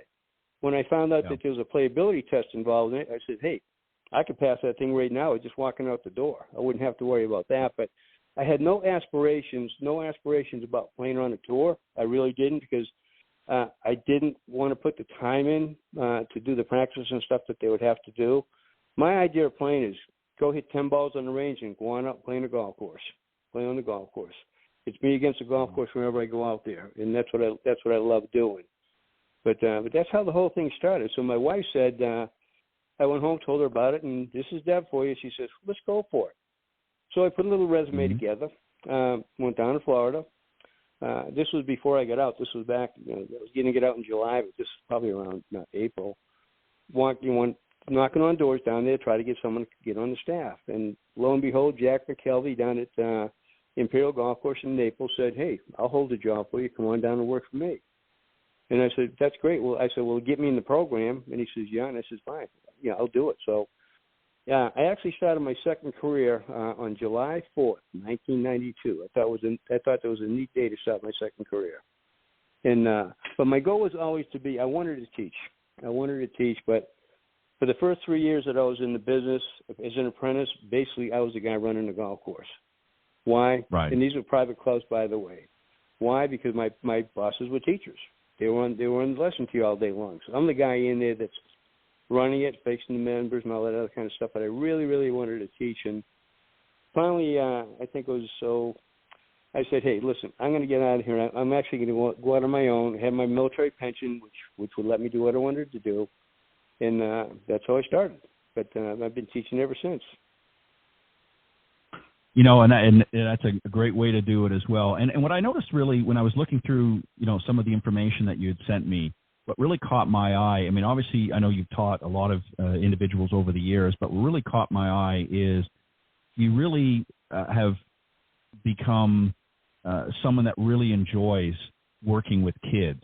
And, you know, you offer, I remember, you know, I've seen you many times when you were up here in Dothan, Alabama, you know, teaching up at the Highlands. And I remember many days that I was out there on the range hitting some balls myself and seeing you run various, you know, kids programs and so forth. And I know you've been doing it for years. But what was it specifically that you enjoyed? What was it about teaching the kids? I mean, this is something that I know some pros do, but a lot of them don't. They don't really get into it unless they're dealing with, you know, juniors that are highly competitive and what. But you taught everybody at all different levels, but you really seem to enjoy. So tell us a little bit about your kids' programs. What were some of the things that you really wanted to focus on? Well, let's put it this way. I wanted to focus on, believe it or not, growing the game. That was my whole shtick, and that's what my shtick has been for 25 years. I was running a kids project up in Ohio. I was running a little kids golf course. It was actually a championship golf course called Little Thunder, and it was built for kids 6 to 12 years old. And when I say built for kids 6 to 12 years old, this was championship caliber golf. They took the course and they built it downsized for kids. It was great. So I ran that thing for about 3 years. But by running it, I was very fortunate. I got invited to Golf 2020. 99, 2000, 2001, I was there as a guest. Not as a guest, but I was a participant. Because why? Because I had that project there with the golf. And Ruff and Beckwell said, yeah, these guys need to know what you're doing, what you got going on up there. So guess what? I'm up there running a golf course. But just like teaching, yeah, before that, I was stealing anything I could from anybody. But then when it came with the kids, in going to Golf 2020, I said, well, if you're going to go this game, how are you going to do it? And I said, well, my idea is, hey, do it for the kids. You got to go. The Right. kids are our future. If I can get the kids hooked on it, then we could do something with this thing. So after 3 years of Golf 2020, listened to all the guys talking about all the different ways, the women are next, this, that, and the other thing. I said, hey, listen, I'm going to stop talking. I'm going to go out and do it. So that's how I actually started off doing it. And at that time, that's when the snag equipment came along with Terry and Wally years ago. Yep. And I said, I could teach any place. I can teach on the beach, in the parking lot, in the church. I can do anything. So where I differ from the pros, the other pros, I go out into the community. Any place I've ever been, I go out in the communities, and I got into the schools. Why? Because I had this equipment that would allow me to do that. So that's how the program all started. But it was all based on, if I'm going to grow this, I got to grow through the kids. And basically, that's been my business plan for the last 25 years. If I get the kids, and when I go into a school, I started off down in Naples doing that, and I think I did, 87,000 kids in Collier County in the time that I was down there. But once I get into one school and they saw the program, the next thing you know, I'm getting invited to the next one, and then the next one, and then the next one. But think about that. The first thing I do any place I go is I got to find a golf course they can let me bring the kids back to. And down there was Arrowhead allowed me to do that. So I went down there and I bring the kids back there, start with the clinics, and you can understand this. Who brings the kids to the clinics? Mom or dad or grandma or granddad. Well, guess what? If you're teaching it right, okay, all of a sudden they're looking at it, and you say 6 to 10 kids there in a clinic environment. Next thing you know, you're teaching one or two of them individually. Next thing you know, you're teaching mom or dad. Next time you teach grandpa. So it just snowballs and it grows. It was logical to me to do that. So, and then it just expanded. It expanded from there as far as building a business. So it's, you get the kids, you get the adults to go with it, then your name gets out there, you start teaching, and I don't advertise. I haven't advertised in 10 years. Okay, it's all word of mouth, but the courses love what I was doing, because think about this. I'm not sitting behind that desk waiting for the phone to ring or someone to come in looking for a lesson. I'm going downtown. I'm going to knock on every single door that's got to do with kids, whether it be the YMCA, whether it be the Boys and Girls Club, whether it be whatever. That was my market, and that market expanded very, very rapidly. And I stopped counting, I think, about 10 years ago, and I did I did over 200,000 kids myself, one pro in there. So if you don't think you can build a business, you can do it. I mean, very, very easily. And guess what? I'm starting the same thing all over again right here in Lakeland. And it's already started to happen. Ty, it's interesting that you say that, because you're exactly right. I don't know how many times, I've seen courses, and I know you have as well, where they literally, open up the doors in the morning. The pros are, standing around. They might have lessons in that, but they're waiting for everybody to come to them. They're not going out into the community. And what really caught my eye in some of the things that you sent me is you talked about kids in schools that obviously leads to them coming out at the golf course. And and it's great. Don't get me wrong. There's a lot of great junior programs out there, getting them to, go through the different levels and hopefully one day, if they're good enough, make it into collegiate golf and whatnot. But the truth of the matter is, I had a friend of mine who actually interviewed 100 school kids. I think it was middle school out in California. And he asked them to raise their hand how many of them play. And these are, 13, I think, in that range, 12, 13 years old. And he said, how many of you play golf? And I think he said about 4 or 5 out of the 100 raised their hands. And it raised an interesting point, is the fact that despite golf being as big as it is, with the tours and things like that, it's still one of the very few sports out there that does not have a big representation in the school system here in America. What can we do to change that? Well, don't tell the tour that. They still got their in-school program that was run out of by Fincham's office up when they hired Ben Cawthorn from Snag to do it. They sent out all the Snag equipment to, like, example, Orange down here in Orlando. They gave 800 sets of clubs, sets of the equipment to the school system. Okay, where did they get the money for that? The local guy that was running the tour stops down here, but basically said, hey, you're going to take the money out of the money you're going to use to run that tournament, and you're going to basically get the equipment for the schools and tell the schools they're going to get the equipment for nothing, but they're going to have to do our program. Hate to tell you this, but the only problem with the program is that take the book and the binder that you got to use to do that. I'd venture to say most of that equipment is still sitting in closets. How do I know that? I know PE teachers. I've known a lot of them over the years. And when I was in the Dixie section, they'd call me when a school would call and say, hey, listen, we got this equipment, but we can't do this thing. Can you show us? Can you send someone to us that can show us how to use this stuff? All I did is I took, Wally's program and Terry's program, and I modified it so they could work. And here's another thing, Ted.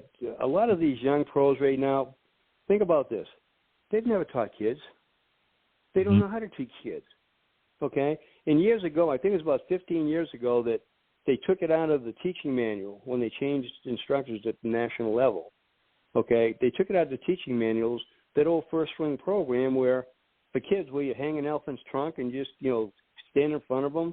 Okay? You do it left-handed, they do it right-handed, and guess what? The kid is going to imitate what you do.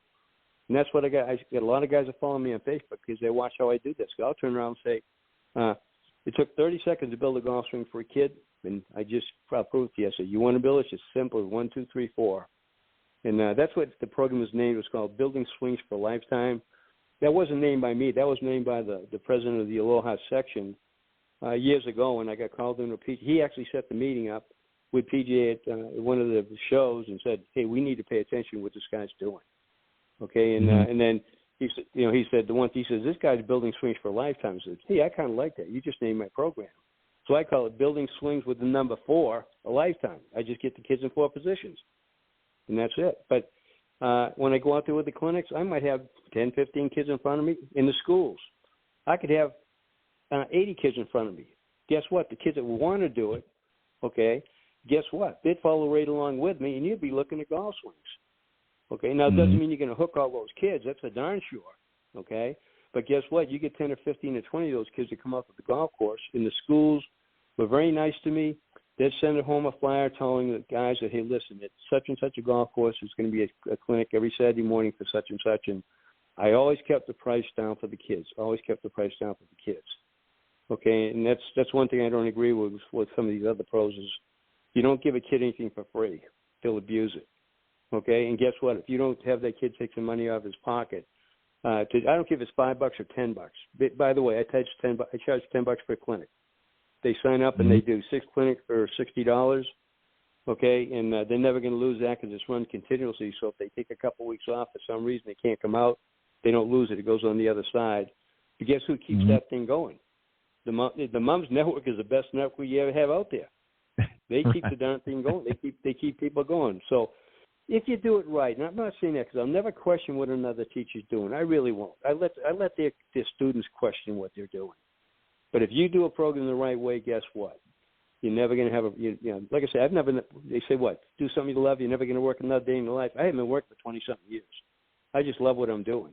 And it starts with the kids. If you know how to work with a kid, okay, and if someone wants a hint out there or a tip out there, I'll tell you what. There's 2 things that you want to do with a kid that you can get real, real easy with, okay? Number 1 is build that swing. Real easy to do that. And then you feed him anything that has to do with golf. My 5-year-old kids can explain a golf club, every piece of the golf club better than the high school kids can. Mm-hmm. Okay? Because no one teaches it. Okay? You got a golf swing, but you better understand that damn golf club because if not, you can have trouble. It's going to set up problems for you. And I'm not only talking to kids, I'm talking to an adult. Half the adult lessons that I have, it's a club problem, or they're not set up this way, they're not set up that way. But it's kind of crazy, But all I need with kids, anybody, is an attention span and basically comprehension. Okay, you like this one. Even at the schools, I get a lot of the phone calls and say, "Hey, listen, how young should I start my kid, or when should I bring him out there?" My standard answer is this: I don't check ID cards. Mm-hmm. I said, you bring that kid out to me, I'll do an intro lesson with him. I charge for that, a small amount of money. Spend a half an hour with the kid, but I want the parent right there with me. And guess what? All right, 9 times out of 10, that kid's the father's standing there after about a minute looking at the kid standing on his back toe in a golf swing. Why? Because he just copied everything I just did with him.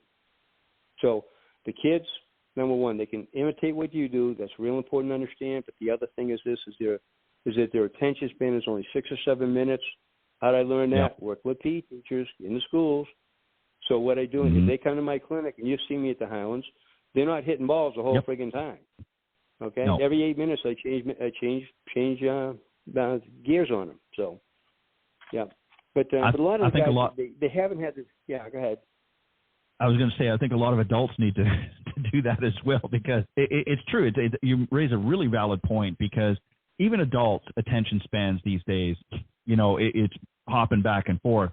And I think, we see, and you've seen this many times, where they're on the range and they're beating balls, a bucket or 2 of balls for an hour, and then they might meander on to the putting surface and putt a few. You never see them going into the bunker, the practice bunker, or working on their chip shots. Some do, but a lot of them don't. They just hit balls and that's it. And they're not even going through a pre-shot routine. They're not doing anything. And you can tell they're bored. So, I think that's a good lesson really for any student out there, regardless of the ages. Mix it up, do something different, and don't just get into a routine where you're doing something mundane, especially if you're, a 25 handicap. I mean, if you're just beating balls all the time, you're not going to really get any better. And I want to go back to something real quick, because you mentioned about some of these younger pros. I think one of the problems, and I'm all for, it's interesting to see a lot of the technology and things out there. It's kind of, you saw it, I'm sure, when you were down at the PGA show this last January. It's kind of interesting. Some of it's exciting. Some of it's just, crazy. But do you think the part of the problem with some of these newer pros out there, and probably one of the reasons why they have such a difficult time with kids, is they're so wrapped up in this technology that they're not really getting involved with the student as they are with the technology they're using? What are your thoughts there? That's part of it, but most of the guys that I've had experience with, at the closest places that I've been, mostly it hasn't been the technology aspect of it. It's just that they get in the business, all of a sudden they find out they're in the business, and they're either in the bag room for 6 months or a year, or then they graduate, they get into the shop, that kind of thing, and they're just sitting there, either answering the phone or that kind of stuff, and then all of a sudden they say, "Gee, this isn't really what I signed up for." I mean, The old thing with the pro, again, this goes back years and years. You know this. You got golf professionals, you got professional golfers. I didn't want to be a professional golfer. I didn't want to practice 8 hours a day. I sure as hell wanted to be a golf professional. Tell me what I got to do to do the business. But then in the same token, once I get into the business, I said, hey, listen, the real fun is teaching. I want to teach. Okay? And I've stolen from every frigging guy in the world, starting with Manuel de la Torres. I owe that guy so much money, and a lot of these other guys. But what I'm getting at is that you develop your own teaching style is what you do. And you'll laugh at this one, but guess what? I tell all my students this, my adults. Had one today. I'm just going to teach you like you're a kid. You're a big kid. That's all I'm going to teach you. And guess what? I get them in front of a mirror, okay? And what I do is I have, just like any other pro, I have them here. Show me what you got, you know. And another thing with lessons, I'll give guys a hint if they want to do something with this. You got to produce when you got that guy in front of you. So when you get in front of you, when you guys call me for lessons, okay, I'll talk to them. I'll say the same thing. If I get a call from them, I'll say the same thing. I said, listen, I just want an hour of your time. That's all I want. Because I want to get to know you, and you want to know whether I'm going to be able to take care of you and get you where you want to go and what you want to do, whether it's to fix something or to build you as a golfer. I'd better be able to show you how I'm going to do that in the first lesson. And guess what? After the first lesson, I say, do you want to pay me for one lesson or you want to pay me for this? And here's how I tell them. I say, I teach in chapters. You're not going to get the whole damn book the first time when you're out here. Okay? First lesson is going to be what? And so I go back to the other guy. The other kids in the shops and stuff like that, they don't realize it. I said to them, hey, listen, I'll tell you what. Here's what you want to do. You say you want to make an extra money. You get 1 or 2 days off. Would you be willing to do this? Take you 1 day off, and we're going to go into a school. I'm going to bring you into school with me. I'm going to show you this school program. And then what we'll do is, guess what? Next Tuesday night, we're going to tell the school that you're going to start a clinic at the golf course at 5 o'clock at night. Guess what? He's got a clinic on Monday night if he wants it, if we're doing it right, and we're going to do it right, okay? Because what I do in the schools, whether it be, and the most guys I've ever had in front of me, believe it or not, I've had 150 third graders out in front of me, okay, when I was in, back in Alabama, okay? I had 150 kids. I was like a band director in the football field. I stood up there on the platform. I led the guys through the elephant's trunk and the 1, 2, 3, 4. And they're all looking at this. This is the elementary school. The middle school PE teacher came over. He was watching it. He walks up to me after. He says, "Would you be willing to come back and do the middle school kids?" Sure. Once you get it, if a guy plays golf and they see what we're doing with that program, guess what? It's a no-brainer. It's easy. But what I'm getting at is that most of these guys, well, gee, you are too hard doing that. I don't want to do that. Well, fine. If you don't want to do it, you don't want to do it. But it's going to lead to you getting your own business and developing it. And if I want to teach this all adults right now, I could do that, but I don't. I love working with the kids. And I especially like working with special need kids, autistic kids and guys and kids like that. To me, it's great. I think I get more out of it than they do. But anyway, talk about that. I just see this. Yeah, talk about that a little bit. Talk about that a little bit, because I know you've done work with, as you said, the special needs kids and that. Obviously, there's a certain enjoyment of helping these youngsters that obviously have some of their own challenges out there. What do you do, if anything, differently with them? How do you deal with some of those special needs and yet still get them to have fun? Because obviously it can be challenging. I mean, even for the best of the best, it can be challenging. So how do you overcome that? How has it been successful for you? A lot of that challenge comes with the parent, not with the kid. Okay? Right. I'll have someone call me for an individual lesson. A lot of this, and this is not to badmouth this, but homeschoolers, a lot of those kids are being homeschoolers because they're having trouble in the regular schools. So the parents pull them out and stuff like that. It's not that there's something wrong with the kid. It's just that that's what ends up happening. Well, all of a sudden one comes from me for a lesson. I'll tell you what, in about 10 minutes, 5 or 10 minutes, I can tell you whether the kid's autistic or not, or whether he's going to have a problem learning, that kind of stuff. Because the kid's jumping all over the place, he's doing whatever. So you recognize a sign. That's easy to pick out. But I'll get done with the lesson and say, well, when has he had his medicine today? Well, he had his medicine this morning because we had to go do something else. Well, his medicine is worn off now. You see where I'm coming from? Yep. So next thing you know, yep. I've got the brunt of that right there. But with that, it's looking at the level of that's why I say bring them to me so I can see what I got to work with. I got to know that with anybody, whether it's a kid, whether it's an adult, whether it's someone with a special need, I got to know what I'm working with, and then I got to see what I can get him to do. That's kind of logical. Okay, you got to get him to do what they're capable of doing. I can't give him a guy that looks like Rory McIlroy when he can't get the club above his shoulder or whatever, you know. But think about that. I use that same teaching method with the adults, by the way, but I get in front of a mirror when I do it. Okay, so they're going to get in the 4 positions. I'm going to find out what I can get them, and then we'll kind of go from there. But getting back to the kids, I've got parents. Well, once your name gets out that you can do this stuff and you can work with them, next thing you know, you get a call from these parents. Then you work with them, and the key is to work as a team, work with the parent, with the kid, to find out what you can get the kid to do. I had a kid that had Asperger's. Okay, he's probably he was so much smarter than I was. It's ridiculous. I mean, the kid, he's a genius. But he'd get on the cart, and his father knew what I was doing with him. He knew what I was doing. They wanted to get him out there for an hour a week so they get him away from playing the games and get him out of the house. That's how a lot of this starts. They don't want the kids playing the games anymore. They want to get them out of the house. Well, John will go out there with me, and I do a lot of my lessons, by the way, with the kids on the course, that kind of a thing. You keep a kid on a range for a long time, you can lose it. He's not going to play golf. Okay, you get him on the golf course, and he ain't quitting. He can be bugging mom and dad about, hey, I want to go back. I want to get back. But getting back, like with John, he'd be sitting on the cart, and I could get this kid to hit a ball. He was a big, strong kid. He was probably 13 years old. Okay, but he'd sit there, okay, and I'd ask him a question, and then about 2 minutes later, I get an answer. Okay, and then I say, John, get out, go hit the ball, go play this hole, okay. I'd force him to go play the hole. Then he'd get back on. He said, let's ride for a while. I'd ride for a while, but then if another hole is there, what I do is, John, go on out and hit a couple of shots, that kind of thing. Okay. And he'd come in, and he'd just a big smile on his face. His father was so happy because the kid was out there doing his thing. But it was finding out what I could get him to do and how I could work with him. All right? I got Kellen. I worked with Kellen for 5 years at the Highlands. Kellen's parents brought him to me for the same reason. Why? The kid's autistic. He's on the social scale. He's afraid of being around other people. Smart kid. Right. They're all smart kids. He's afraid around other people. Okay? I get him on the golf course. We play every week. This kid, I wish I could putt like he does. He's got a pair of hands on him that this kid can putt.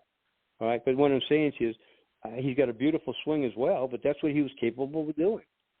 And I talk with him. So think about this. When I got a kid on the golf course for an hour, you don't think we're just going to ride? I'm going to be talking to him. Okay? I'm going to work with that kid. We're going to become friends. We're going to do this or that. But with Kellen, I came back and I said to his parents, I said, let's set a goal for this year because this kid can play golf. He can play golf. Yep.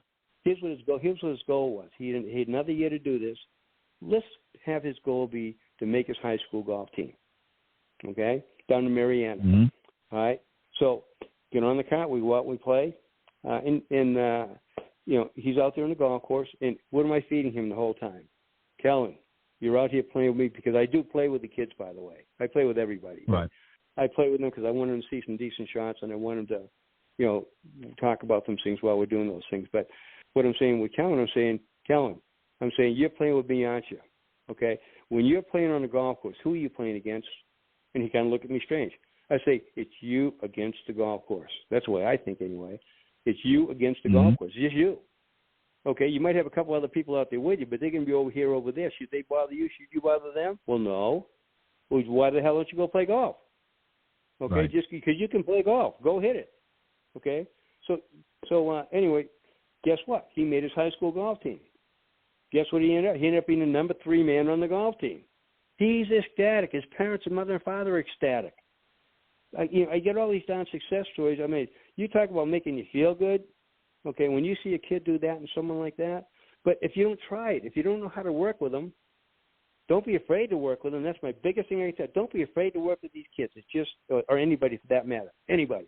You just need to find out what their capabilities are, and then you go to work on those capabilities. Okay? You got a guy that's a scratch golfer that comes to see he's got a problem. He's got a problem, all right. I don't need an hour lesson with him. I need 5 minutes. Why? Because he's got such a repeatable golf swing. I want to find out what the hell he's doing wrong. Is it a ball position? Right. Is it? You see what I'm coming from? You know what I'm talking about. Yep. Those guys are freaking easy. But I read to build golfers. I read to build them. But those special need kids, I don't care what it is, Okay, and then of course once the word gets around, you're doing that, it's fine. And that's the same thing with working with the veterans, with the whole program. My God, you got to find it. What can I do, get this guy to do without him falling over? And then turn them into a golfer that way. But the kids, I call them special because they are special. They really are. But don't be afraid to work with them. Find out what you can do to work with them. It's the same thing whether it be a school program or anything else with them. A lot of these kids think I didn't get into business to teach kids. Well, guess what? Kids are golfers, and if you don't get any more golfers out there, guess what? That's the future. You don't build your future, you're not going to have any golfers. So yeah, and I think you're exactly right. And I think unfortunately, and again, there's nothing wrong with wanting to teach the next Tiger Woods but I think a lot of professionals focus on that level of junior golfer where they want to see them getting out. And again, there's nothing wrong. Everybody has to have their forte, if you will. But the majority of people, as you know, are never going to make it that far. So let's teach the masses to enjoy the game, get out and have fun, challenge themselves. And I like what you said, talking with these youngsters, especially the special needs ones. I think a lot of people, teachers included, are, I don't mean afraid as in fearful, but are apprehensive in working with them because there are challenges and they give up too easy. And I don't mean the students or the kids. I'm talking about the teachers. And I think sometimes you just have to meet them where they are. And once that trust builds up and that confidence builds up, that they know that, number one, that you're not a threat in some cases, but also that you understand what it is and work with them and communicate with them. That's all they want. Everybody has the same desire, and that is to be loved and to be, included and that sort of thing. And I think once you cross that barrier process, and it sounds from what I'm hearing and from what I've obviously seen over the years, that's something that you've done very successfully. And that's why you don't have to advertise. People are coming to you because they recognize that in you as a professional, that's something that you recognized very early on and did. I want to talk, as you mentioned it, and I want you to just talk a little bit about, you obviously got involved with the PGA Hope program, which is another area of spectrum, if you will, and particularly here in the Wiregrass area, which is, as you mentioned, one of the best in the country, and I agree. Talk about that as well, because that's obviously very close to your heart, being a veteran yourself. So how did you get involved with that, and what were some of the things that you really enjoyed doing the most, working with some of these men and women from the military? Well, think about this, okay? I hadn't thought about the military for about 25 years. I ain't kidding you, okay? All of a sudden, I'm sitting there watching Fox News one morning, all right, and there's a wounded Marine standing on Fox Plaza. Won't say his name, but he's got one leg, and here's the one sentence that caught my attention, okay? He says, the PGA of America and the Veterans Administration nationally have partnered up, and they're forming chapters around the United States to combat the issue. We get 22 guys a day committing suicide. We're using golf as therapy. I said, you got to be kidding me. I said, these are my guys. These are the guys that got me promoted, and I'll do anything for my guys. I says, as soon as I get that morning, I called National. I said, what do I got to do to get one of these chapters? And they were kind of hemming and hawing on the phone on the other end of the line. I said, no. I says, you don't understand what I'm saying. I says, I'm going to do this with or without you. Okay. Well, they gave me permission to do the chapter on over the phone. This goes back 6 years now, by the way. Okay. Mm-hmm. All right. Mm-hmm. This one they were starting. I think there's like 20, 30 chapters out there. So I got my chapter. Next thing you do, the hardest thing with the Hope program, by the way, is finding the guys. Yeah. The VA doesn't help us with that. Okay. You got to go out and find them yourself is what you end up doing. So. But what it was is that I finally found a VA clinic, and the doctor down there liked what I told him as far as we're going to use it as therapy. I started the program with 9 at the Highlands. I had 9 guys with had PTSD, severe cases, and there was a doctor down there that he had sessions with about 20 guys in there a couple days a week. He said, why don't you come in and talk with these guys? So I did. I went in about 2 minutes. I told him exactly what I wanted to do. We're going to use golf as therapy, combat the issue, and if I get enough guys to sign up, we're going to do it. Okay? I had 2 guys chase me out of the room. When are we going to start? Okay? So I went back and told Jason at the headquarters, not the headquarters, but talked Jason at the Hounds. I said, Jason, I got 9 guys that want to do this. I said, I want to get this thing going, that kind of a thing. He said to me, he said, Ty, I'd like to do this. I want to do this with you. Now, he's not a veteran. I said, Jason, I said, God bless you. I said, thank you very much. I says, because if this goes the way that I can do a program, this thing's going to explode. Okay? You don't know Ty yet. Okay? But what I'm saying to you is that, so that was it. So next thing you know, we're supposed to do an 8-week program. They told you do it about 3 times a year. All right? Mm-hmm. So about the 3rd week, the guys were all saying it. Well, how are we going to keep this thing going? What are we going to say? I said, well, I don't know about you guys, but, I'm still going to be here every Monday. Okay, if you guys show up, whatever it is, that kind of a thing. Because my thing is, once you started this, you can't stop it. What's the premise behind this program? To prevent that number 23, exploding to 23. That was the number, okay, that I had in there, okay. But what I'm getting at, so we started after about the 3rd week, and God love him. Okay, Jason Kamenish at Tyson. I just talked to Peter Rouillard at the trail headquarters. He was vice president of the trail at the time. Okay, he and John, I'm sure John got involved with it as well. You know what they did? They came back and said, "You tell those guys to keep that going, and it's on us, and it's on us." Okay, I said, "You got to be kidding me," because I don't do anything without trying to pay things back for things. Okay, well, guess what? Right. We kept the program going. Jason and I talked. Well, guess what? Jason said, let's do a golf tournament. Okay. We went in and looked at the board. Okay, here it is October. Nothing in October. And then November. And what do my eyes focus on? November 11th, Veterans Day. Right. I said, what better way to support veterans than on Veterans Day? So guess what? We had our first tournament. Okay? Had our first tournament. All right? We put on presentations out of there. I say I because, sometimes it's who did it? It's me and the mouse in my pocket. It's us. But what I'm getting at is that we put on a performance out there. We had got the high school kids down there. We had the choir down there. We had the color guard down there. We had the Patriots guard out there with the motorcycles. All the flags flooded the whole place with us, and we marched the guys in. We did the national anthem. We did this. We did that. And guess what? I'm talking to my wife. I said, Debbie says, listen, we'll do the national anthem. We'll do this. We'll do that. Because I used to run the honor guard way back when I was a young lieutenant with all the guys coming back. Did a lot of goddamn funerals. But what I'm saying is that, and I said, well, gee, and then what we'll do is we'll go ahead and I'll get the guys out here. We'll get the guns and we'll shoot the guns off. And Deb says, you're going to shoot guns off with guys who got PTSD? So I said, gee, I better rethink that one. You know what I'm saying?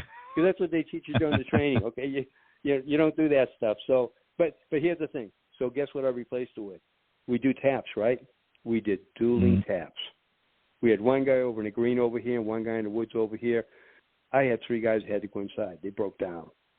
They friggin' broke down. Okay. But what I'm getting at is that we put on a show. We did the first tournament. Now, once again, generate for a golf course, whatever it is. We started the program. We did 4 tournaments when I was there. And by the way, I did 4 tournaments for my kids' program too, because the community got behind it. And where did I get the community to support with that? From the parents that I was teaching. When I teach them on the tee, what do you do? I own a car dealership, right? I have an insurance company. You file that stuff away.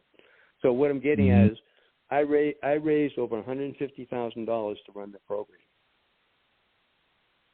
Okay? Amazing. Now, remember what you said? They wanted 8-week programs and done 3 times? Okay, when I left the Highlands, we had done 312 weeks in a row. And we had 22 guys coming out every week. Okay? Guess what? I've been gone for about 30 weeks now. That money that I left them the money when I left there so they could continue the program. Okay? So they're up to like 360 right now, weeks in a row. And they still have guys, 20 guys showing up, 20, 25 guys showing up every week. A couple new ones will show up, this and that and the other thing. If a program is run right, damn it, run it right. But I could not. Think about this one. They're telling me right now to do a program. I've got to do a 6-week program. Okay? And then I got to graduate. Then I can't. Then the guys that graduate can't come back to another class. Okay? Well, think about this one. If that guy's got PTSD, and by the way, they've opened it up to all. I'll probably get in trouble saying it, but they've opened up to all military and all retired people. No, guess what's missing? That number 22. Okay? All right. So And by the way, they've said that last training I went to, they said that the goal for the PGA is to have 30,000 military or veterans in the program by the year 2026. That number, preventing that number 23, okay, versus 30,000, okay. But what's even worse is that say I graduate that guy in 6 and say you can't come back, and 3 weeks later, okay, he blows his brains out. I couldn't live with myself if that happened. So what I'm saying is, if you're going to do the program, do the damn thing right, okay. But now they've opened it up, and you're going to do it right. It's just that the new program is military and veterans. That's fine. Okay, that's great. I'll do that if they want me to, okay. But if I find some guys that are really wounded, guess what? I'll figure some other way of getting it taken care of. All right, so I got a few heartburns with that. But when I tell people that, they I don't want to say certain people get upset with me. Well, you're not doing the program the way we want you to do it. Okay, well, you kind of changed the program, haven't you? Okay, so, but right now, again, they've got that going. I went over here in Tampa since I've been here. They sent me over there, and I actually worked with a young pro over there, great teacher over there. And Aaron, I tell it the two of us, I thought it was a mini me that we're going together. You know, I was afraid to say something because he was going to say the same damn thing if I didn't say it. So, but I really enjoyed doing that. But those are my guys. You know, I was a commander a couple of times. Okay, those are the guys that got me promoted where I was. I didn't fly. I had to compete with the fly boys to get promotion. You know, so. You know, but anyway, but I can still play golf better than those guys could, which is great, you know, and want to go to the bases. And like I said, I get hooked on golf with that in the service, and then I'm still hooked on it. When I say it's hooked on it, if my body would let me do it, I'd go play more. I just can't. But probably 9 out of 10 of my lessons are done, even with the kids, are done on the golf course. Once I get them ready, they're going on the golf course. So, but anyway, anything you do for the veterans, go ahead and do it if it makes you feel good, as far as these other guys out there. But I'm at that stage right now that I'm going to do my thing, whether people like it or not. I'm going to do it, So, but and I think. I think that's fantastic, and you're exactly right. I think you have to. I mean, the veterans have given so much through their service and have sacrificed. It's the least we could do as a profession to be able to do whatever we can to help them through obviously some very challenging time in their life. And if they enjoy, if golf is helping them, which it's been proven to do as you said, as therapy. I know many people that run PGA Hope programs and others too, but it's proven to be very effective, and we need to do whatever we can. These people have made huge sacrifices and have come home, and this is the least we can do. So kudos to you for wanting to continue on with that. As we get ready, we've only got a few minutes left, but as we get ready to wind down, I know that we talked earlier today on the phone, and you're all fired up down in South Florida. You're getting ready to do it all over again down there with Ty Anderson Golf. So what have you got in the fire cooking right now?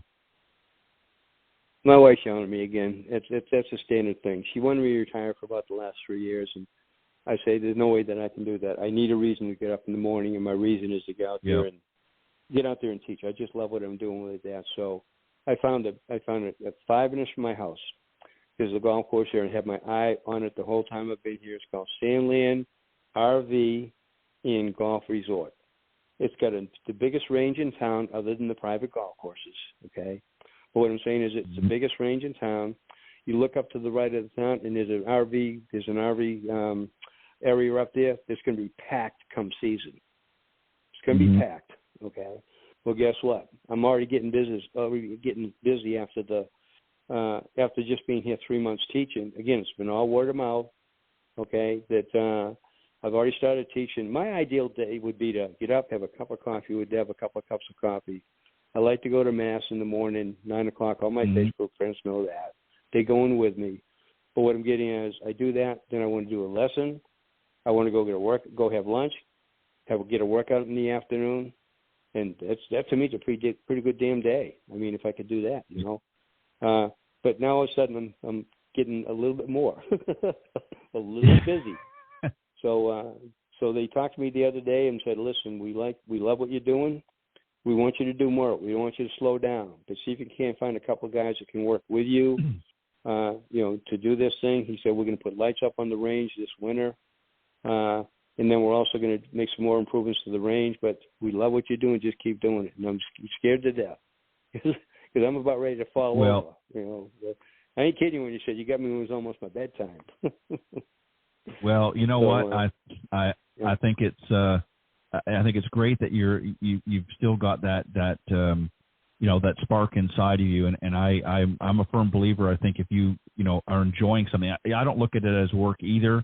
When you're having fun and you enjoy what you do and you're passionate about what you do it until you can't physically do it anymore.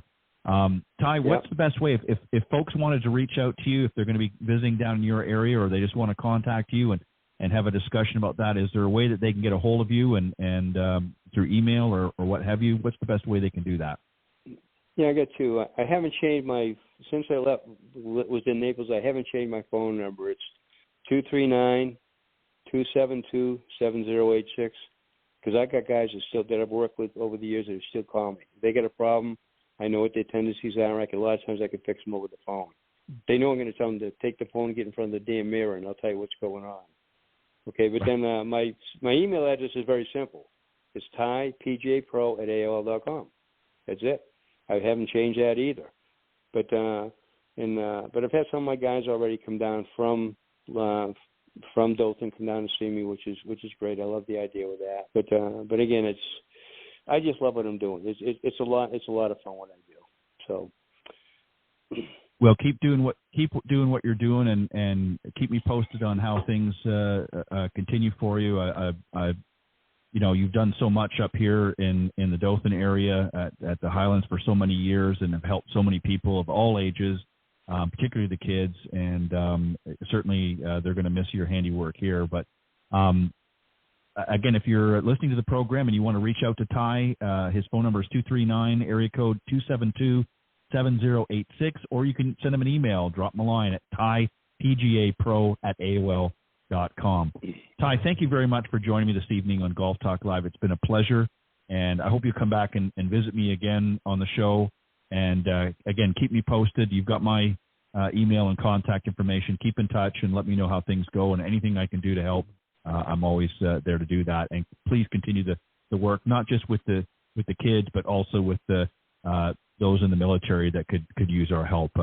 It's something that we all have to do to pay them back for the service. And again, thank you for your service those years ago. But keep doing what you're doing. Enjoy it. And Deb, if you're listening, just let the man do his thing. He enjoys doing it, and he's going to do it anyway. So, yeah. Ted, once again, I thank you so much for letting me do this. I just love doing this. I really do. So I don't like to upset people, but as I said before, I'm going to tell. I just felt like it is at least the way I feel it is anyway. So, but I love what I do, and once again, thank you so much for letting me do this. Okay. Pleasure, and I'll have you back again real soon. But Ty, thank you very much. Have a great evening. Get some rest, and get up and do it again tomorrow. And we'll talk to you real soon. I will do that. Appreciate you having. All right. Thank you, sir. Bye-bye. Thank you. Yep. Bye-bye.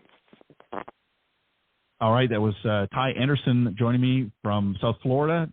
Again, a PGA professional, many years worked at the Highland Oaks Golf Course at one of the Robert Trent Jones, part of the golf trail here in Alabama. I've been there for over 16 years, as he mentioned, working with kids of all ages and obviously with some special needs kids as well, helping them and folks that just want to improve their game, and obviously done some great work through the PGA Hope program in the Wiregrass area here as well with many of the veterans.